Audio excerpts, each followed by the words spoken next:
ತಿಹಾರ್ ಜೈಲಿನಲ್ಲಿರುವ ಈ ಅಬೂಬಕರ್ ಅವರಿಗೆ ಮಗಳು ಲೀನಾ ತಬಸ್ಸುಮ್ ಬರೆದ ಪತ್ರ ಹೀಗಿದೆ. ಬಿಸ್ಮಿಲ್ಲಾಹಿರ್ ರಹ್ಮಾನಿರ್ ರಹೀಮ್. ಆತ್ಮೀಯ ಬಾಪಾಗೆ ಅಸ್ಸಲಾಮು ಅಲೈಕುಂ ವರಹಮತುಲ್ಲಾಹಿ ವಬರಕಾತುಹು.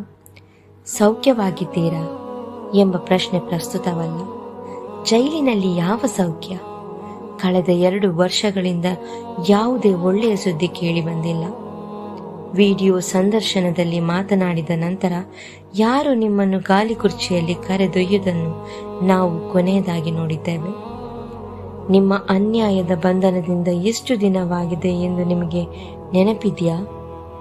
782 ದಿನಗಳು. 22 ಸೆಪ್ಟೆಂಬರ್ 2022ರಂದು ನಿಮ್ಮನ್ನು NIA ಬಂಧಿಸಿ ಕರೆದೊಯ್ದಾಗ ನೀವು ವಿವಿಧ ಕಾಯಿಲೆಗಳಿಂದ ಬಳಲುತ್ತಿದ್ದೀರಿ. ಕಳೆದ 2 ವರ್ಷಗಳಲ್ಲಿ ಅದು 10 ಪಟ್ಟು ಹೆಚ್ಚಾಗಿದೆ. ಆ ದಿನ ಅತ್ಯಂತ ಅಪಾಯಕಾರಿ ಹೊಟ್ಟೆಯ ಕ್ಯಾನ್ಸರ್ಗೆ ದೊಡ್ಡ ಶಸ್ತ್ರಚಿಕಿತ್ಸೆ ಮತ್ತು ನಂತರದ ಚಿಕಿತ್ಸೆಗೆ ಒಳಗಾಗಿ ಅದರ ಬಳಲಿಕೆಯಲ್ಲಿದ್ದೀರಿ. ದೇಹದ ಸಮತೋಲನವನ್ನು ಕಳೆದುಕೊಳ್ಳುವ ಪಾರ್ಕಿನ್ಸನ್ಸ್ ಕಾಯಿಲೆಯಿಂದ ಬಳಲುತ್ತಿದ್ದೀರಿ. ಆದರೂ ನೀವು ಅದಕ್ಕಿಂತಲೂ ಅಪಾಯಕಾರಿ NIA ಅಧಿಕಾರಿಗಳೊಂದಿಗೆ ನಡೆದುಕೊಂಡೇ ಹೋದಿರಿ. ಇಂದು ಗಾಲಿ ಕುರ್ಚಿಯಲ್ಲಿ ಹೃದಯ ಸಮಸ್ಯೆಗಳು ಇನ್ನೂ ನಿಮ್ಮನ್ನು ಕಾಡುತ್ತಿವೆ. ಪ್ರೆಷರ್ ಮತ್ತು ಶುಗರ್ ಜಾಸ್ತಿಯಾಗಿದೆ ಎಂದು ಹೇಳಿದ್ದೀರಿ. ಒಳ್ಳೆಯ ಚಿಕಿತ್ಸೆ ಒದಗಿಸುವುದು ಹೇಗೆ? ಡಯಾಬಿಟಿಕ್ ರೆಟಿನೋಪತಿಗೆ ಇಂಜೆಕ್ಷನ್ ತೆಗೆದುಕೊಳ್ಳುವುದು ನಿಂತು ಹೋಗಿದೆ. ನಿಮ್ಮ ದೃಷ್ಟಿ ಈಗ ಮಂಕಾಗಿದೆಯೇ? ನನ್ನ ಈ ಪತ್ರವನ್ನು ನೀವು ಹೇಗೆ ಓದುತ್ತೀರಿ? ಪ್ರಾಸ್ಟೇಟ್ ಉರಿಯೂತದಿಂದ ತೊಂದರೆಯಾಗಿದೆಯೇ? ಇಷ್ಟೆಲ್ಲ ಮಾರಣಾಂತಿಕ ಕಾಯಿಲೆಗಳಿಂದ ನರಳುತ್ತಿರುವಾಗಲೂ ಜಾಮೀನು ಸಿಗದಂತೆ ಕೋರ್ಟಿನಲ್ಲಿ ತನಿಖಾ ಸಂಸ್ಥೆ ಎಷ್ಟು ಕ್ರೂರ ಸುಳ್ಳುಗಳನ್ನು ಹೇಳ್ತಾ ಇದೆ. ನ್ಯಾಯಾಲಯಗಳು ಕಣ್ಣು ತೆರೆಯದಾಯಿತೆ. ನ್ಯಾಯ ಎಲ್ಲಿದೆ? ಪಾಪ, ನಾನು ನಿಮ್ಮಂತೆ ಮಾರಣಾಂತಿಕ ಕ್ಯಾನ್ಸರ್ನಿಂದ ಬಳಲುತ್ತಿದ್ದೇನೆ.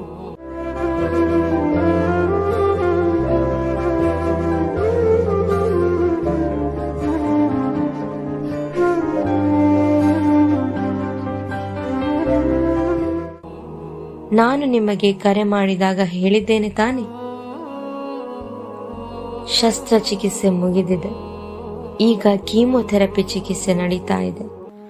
ಅದರ ವಿವಿಧ ತೊಂದರೆಗಳನ್ನು ಎದುರಿಸ್ತಾ ಇದ್ದೇನೆ ಮತ್ತು ಔಷಧದ ಅಡ್ಡ ಪರಿಣಾಮಗಳಿಂದಾಗಿ ಉಂಟಾಗುವ ಅಲರ್ಜಿಯಿಂದಾಗಿ ಆಗಾಗ ತುರ್ತು ವಿಭಾಗಕ್ಕೆ ಸೇರಿಸಲಾಗುತ್ತಿದೆ. ಕಣ್ಣು ತುಂಬ ಮಂಕಾಗಿದೆ. ನನ್ನ ಚಿಕಿತ್ಸೆಯು ಈ ಹಿಂದಿನ ಜುಲೈಯಲ್ಲಿ ಪ್ರಾರಂಭವಾಯಿತು. ಇದು ಕೀಮೋಥೆರಪಿ, ವಿಕಿರಣ ಇತ್ಯಾದಿಗಳೊಂದಿಗೆ ಮುಂದಿನ ಜುಲೈವರೆಗೆ ಇರ್ತದೆ. ಈ ಸಂಕಷ್ಟದ ಪರಿಸ್ಥಿತಿಯಲ್ಲಿ ನಿಮ್ಮ ಸಾಮೀಪ್ಯವನ್ನು ನಾನು ಬಯಸ್ತಾ ಇದ್ದೇನೆ. ಪಾಪ, ಕೊನೆಯ ಕೀಮೋಗೆ ಅಡ್ಮಿಟ್ ಆದಾಗ ನೀವು ಇದ್ದ ರೂಮ್ನಲ್ಲೇ ನನಗೆ ಸಿಕ್ಕಿದ್ದು. Room number 1313. ಆ ಮೂಲೆಯಲ್ಲಿದ್ದ ದೊಡ್ಡ ರೂಮ್. ಶಸ್ತ್ರಚಿಕಿತ್ಸೆ ಮುಗಿದು ನೀವು ಬಳಲಿ ಮಲಗಿದ್ದ ದೃಶ್ಯ ನೆನಪಾಯಿತು. ಎಷ್ಟು ದೊಡ್ಡ ಸರ್ಜರಿ! ದೇಹದ ವಿವಿಧ ಭಾಗಗಳಲ್ಲಿ 9 ಕೊಳವೆಗಳು, ಗಂಟಲಿನಿಂದ ಹೊಕ್ಕುಳಕ್ಕೆ ಉದ್ದವಾದ ಗಾಯ ಮತ್ತು ಕೀಮೋದ ಬಳಲುವಿಕೆ. ಆ ಸಮಯದಲ್ಲಿ ನೀವು ಆಯಾಸ ಮತ್ತು ನೋವಿನ ಬಗ್ಗೆ ಹೇಳಿದಾಗ ನನ್ನ ಕಲ್ಪನೆಯಲ್ಲಿ ಗರಿಷ್ಠ ಆಯಾಸ ಮತ್ತು ನೋವಿತ್ತು. ಕ್ಯಾನ್ಸರ್ನ ನೋವು ಮತ್ತು ಅದರ ಕಷ್ಟ ಕಲ್ಪನೆಗೆ ಮೀರಿದೆ ಎಂದು ನನಗೆ ಅನುಭವದ ಮೂಲಕ ಈಗ ತಿಳಿತಾ ಇದೆ. ಪಾಪ, NIA ನಿಮ್ಮ ವಿರುದ್ಧ ಏನೆಲ್ಲ ಕಟ್ಟುಕಥೆಗಳನ್ನು ಸೃಷ್ಟಿಸಿದೆ. ಅವರ ಮನಸ್ಸಿನಲ್ಲಿ ತೋಚಿದ್ದನ್ನೆಲ್ಲ ಬರೆದಿದ್ದಾರೆ. ನ್ಯಾಯಾಲಯಕ್ಕೆ ಸಲ್ಲಿಸಿದ ಚಾರ್ಜ್ ಶೀಟ್ನಲ್ಲಿ ವಿರಾಮ ಚಿಹ್ನೆ, ಅಲ್ಪ ವಿರಾಮ, ಅರೆ ಕಾಲನ್ಗಳ ಹೊರತಾಗಿ ಇನ್ನೇನು ನಿಜವಿದೆ? ಕಟ್ಟುಕತೆಗಳಿಗೆ ಪೂರ್ಣ ವಿರಾಮ ಇರುವುದಿಲ್ಲ ತಾನೇ? 2047ರಲ್ಲಿ ನೀವು ಭಾರತದಲ್ಲಿ ಇಸ್ಲಾಮಿಕ್ ರಾಜ್ಯವನ್ನು ಸ್ಥಾಪಿಸಲು ದಕ್ಷಿಣ ಭಾರತದಿಂದ ಉತ್ತರ ಭಾರತಕ್ಕೆ ಖಡ್ಗ ಹಿಡಿದು ಮಿಲಿಟರಿ ಮಾರ್ಚ್ ನಡೆಸಲು ಪ್ರಯತ್ನಿಸಿದರಂತೆ. ನನ್ನ ತಂದೆಯ ಬುದ್ಧಿವಂತಿಕೆ ಮತ್ತು ವಿವೇಚನಾ ಶಕ್ತಿಯನ್ನು ಇಷ್ಟು ಕಡಿಮೆ ಅಂದಾಜು ಮಾಡಿದ್ದಕ್ಕಾಗಿ ನನಗೆ ನೋವಾಯಿತು. ಕಟ್ಟುಕತೆಗಳಿಗೂ ಬೇಡವೇ ಒಂದು ಮಿನಿಮಮ್ ಯುಕ್ತಿ? ಕಳೆದ 30 ವರ್ಷಗಳಿಂದ ಹೋದಲ್ಲೆಲ್ಲ ಸಾರೇ ಜಹಾನ್ ಸೆ ಅಚ್ಚಾ, ಹಿಂದೂಸ್ತಾನ್ ಹಮಾರ ಎಂದು ಹಾಡುತ್ತಿದ್ದವರು, ಹಾಡಿಸಿದವರು ಯಾವಾಗನಿಂದ ದೇಶದ್ರೋಹಿಗಳಾದರು? ಪಾಪ್ಯುಲರ್ ಫ್ರಂಟ್ ಬಗ್ಗೆ ನನಗೆ ಹೆಚ್ಚು ತಿಳಿದಿಲ್ಲವಾದರೂ ನಮ್ಮ ಮಾತುಕತೆಯ ಸಮಯದಲ್ಲಿ ನೀವು ಹಂಚಿಕೊಂಡ ಅನುಭವಗಳ ಮೂಲಕ ನೀವು ಮಂಡಿಸಿದ ವಿಚಾರಗಳನ್ನು ಅರ್ಥ ಮಾಡಿಕೊಳ್ಳಲು ನನಗೆ ಸಾಧ್ಯವಾಯಿತು. ನೀವು ಒಮ್ಮೆ ಹಂಚಿಕೊಂಡ ಅನುಭವ ನನಗೆ ನೆನಪಿದೆ. ಸಭೆಯೊಂದರಲ್ಲಿ ಒಬ್ಬರು ನಿಮ್ಮಲ್ಲಿ ರಿಹ್ಯಾಬ್ ಒದಗಿಸಿದ ಆರ್ಥಿಕ ಸಹಾಯವನ್ನು ಮುಸ್ಲಿಮೇತರರಿಗೆ ನೀಡಲಾಗುವುದೆಂದು ಕೇಳಿದ್ರು.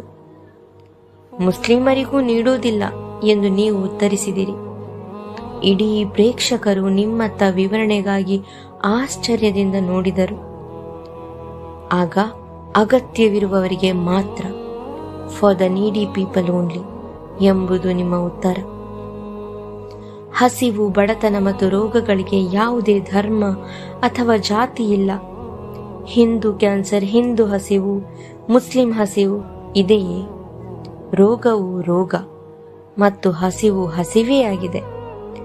ಹಿಂದೂಗಳು, ಮುಸ್ಲಿಮರು, ಕ್ರಿಶ್ಚಿಯನ್ನರು, ಸಿಖ್ಖರು, ದಲಿತರು, ಆದಿವಾಸಿಗಳು ಕಲಹ ಮತ್ತು ಗಲಭೆಗಳಿಲ್ಲದೆ ಸಹೋದರತ್ವದಿಂದ ಬದುಕುವ ಸಹಿಷ್ಣು ಭಾರತವಾಗಿದೆ ನಿಮ್ಮ ಪರಿಕಲ್ಪನೆ ಎಂದು ಅಲ್ಲಿ ವಿವರಿಸಿದಿರಿ.